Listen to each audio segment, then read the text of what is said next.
saying that you, me, Hanif, and everybody believes that Allah is everywhere, so no one can listen to us. Yeah. Let me set the record straight for that. We do not believe Allah is everywhere. We believe, as anybody's watching this, we believe what Ahlus, Sunnah wal Jamaa'ah believes.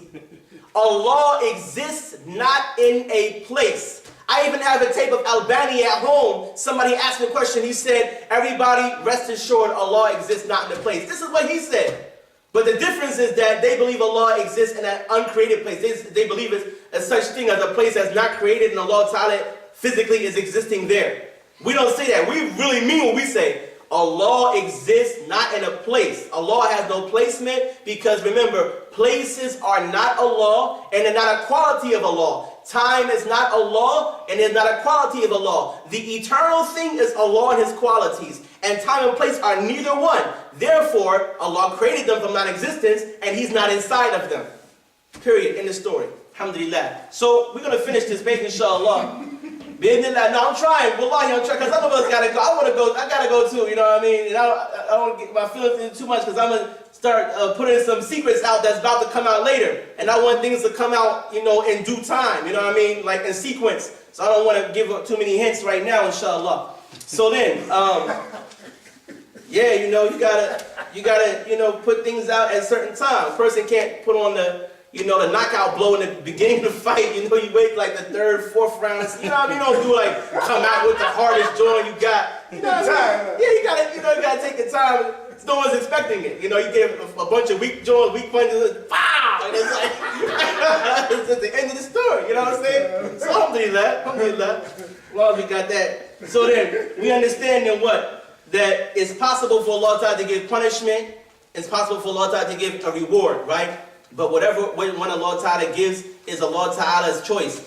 Allah Ta'ala has chosen to reward ihsan with ihsan, goodness with goodness. This is the recompense Allah chose for that. The person does good, they get a reward of good if they're a mukallaf. If they're human, if they're jinn, they do good.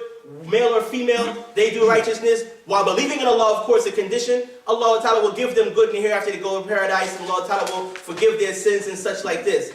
Person does evil, Allah Ta'ala will deal with them with His justice, but if they believe in Allah Ta'ala, it is hoped that Allah Ta'ala will deal with them with His mercy and eventually forgive their sins and put them in paradise too. Now, B.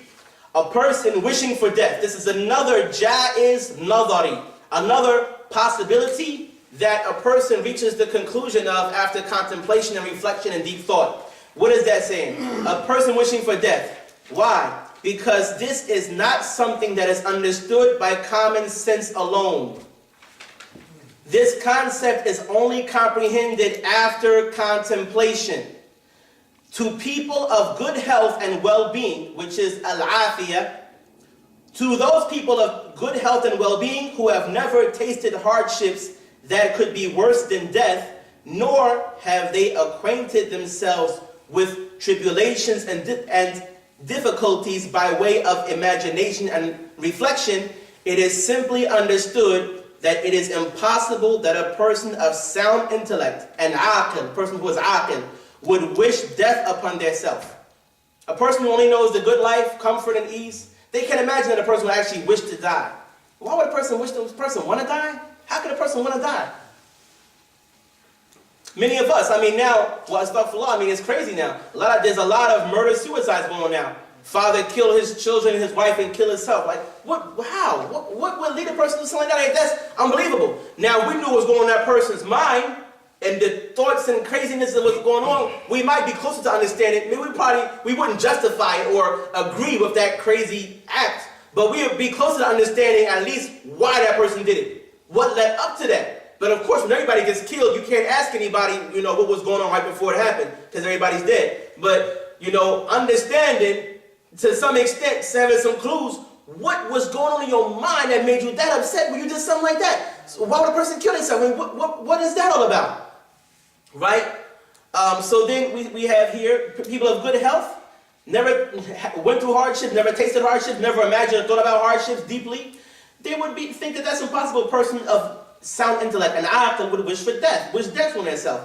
However, when they reflect on tribulations, they realize that there are things that are worse than death.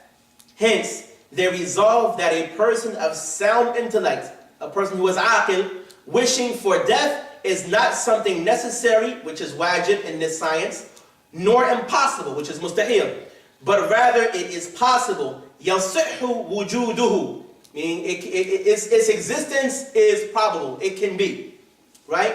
If a person fears something worse than death, or is longing for something after death, or anticipating something superior that will not occur for them except through meeting Allah in the afterlife. When a person reflects and thinks deeply, they can see how the Sahaba radiallahu anhum wanted to die on the battlefield.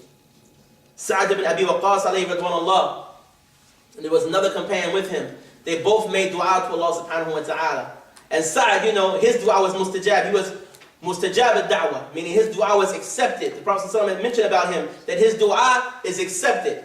So this companion, who was from the Ansar, alayhim radwanullah, he said to Sa'd alayhim radwanullah, this was the day before one of the battles, he said to Sa'd that, look, let's both make dua to Allah subhanahu wa ta'ala and ask Allah sincerely for what we want in the battle tomorrow morning, and the other one say ameen to the dua. Because if we both come together and make a dua like this, it's more likely Allah Ta'ala will answer and accept the dua from us.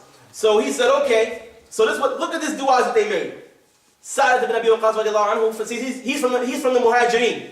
And the Muhajirin have a superiority over the Ansar, and the Ansar recognize that superiority.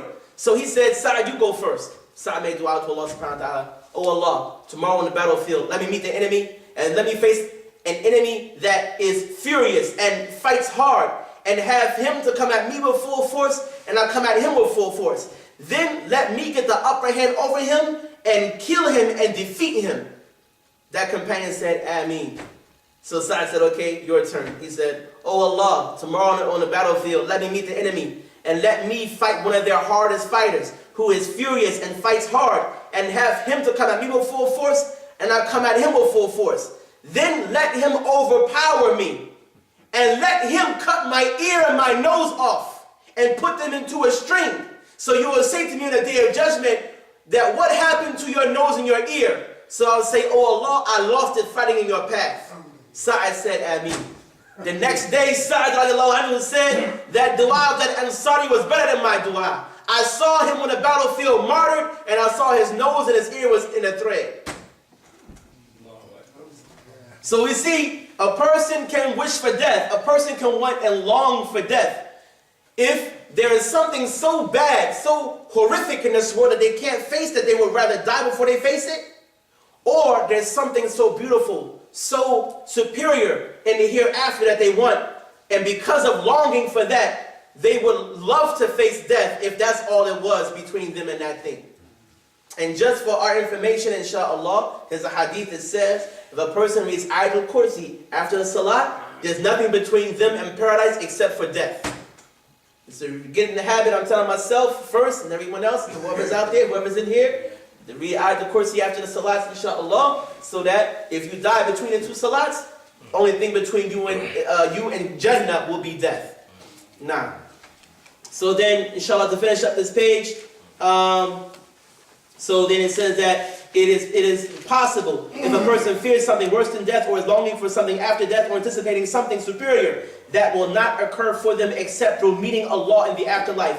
As for other than the people of good health and well-being, from among the people of fear and hope, or fear or hope, jazakallahu khairan, from the people of fear or hope, wishing for death is something intellectually conceivable by common sense.